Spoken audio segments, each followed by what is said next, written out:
Chapter 43.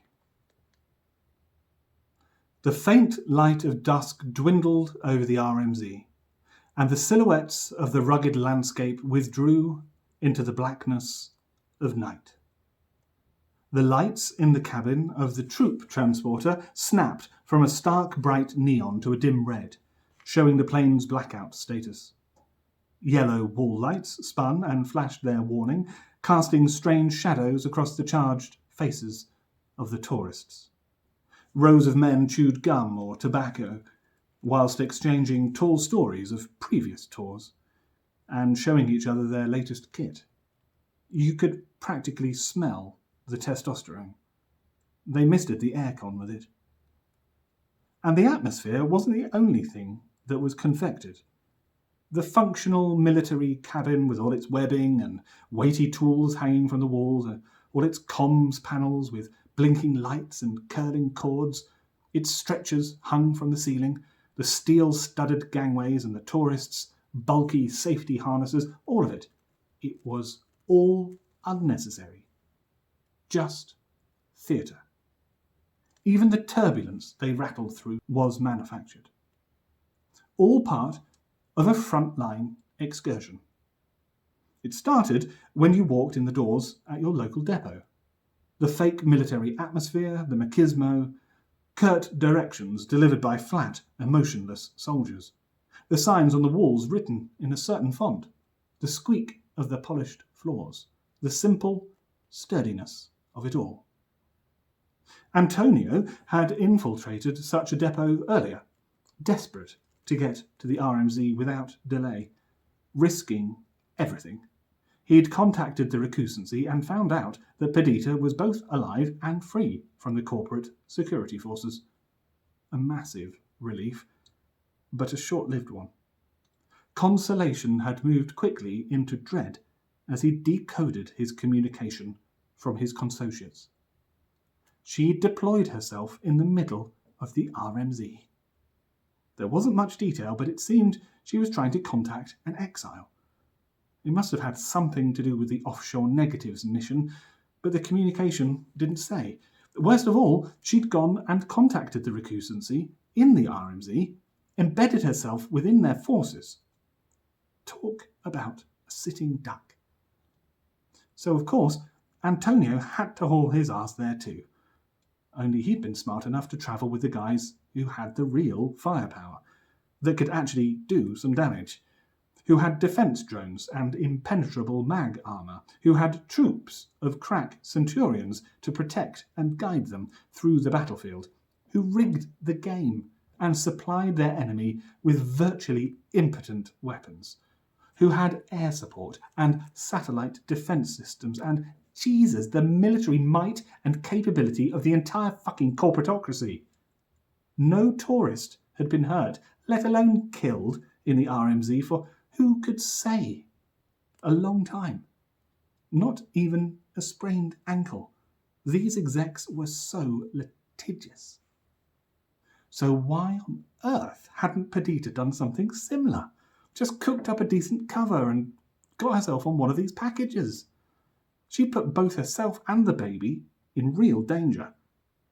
As committed to the cause as she was, that one had a lot to learn. He was going to have to teach her a good deal about keeping safe. He'd have to teach them both. Laughter burst out amongst a group nearby. It sounded mocking and malicious. Antonio stayed quiet. He should join in, maintain his cover. But his head was all over the place. These pricks sickened him. They embodied everything he abhorred about the establishment. Greedy, hedonistic, sociopathic children. As he considered what awaited them, his disdain sank further still. News of the infertility crisis hadn't broken yet, but how would this scum react when it did? What would they do to get an upgrade for their awkward shadow of a baby? Look at them now, on their way to the RMZ. What murderous habits their lives had gathered. What insanity Maybe these people didn't deserve children. There wasn't a responsible adult among them. Did they really deserve the privilege of procreation? How could they produce anything but unnatural horrors? More corruption to plague the planet, probably worse. Maybe, no, he shouldn't think like this, but no.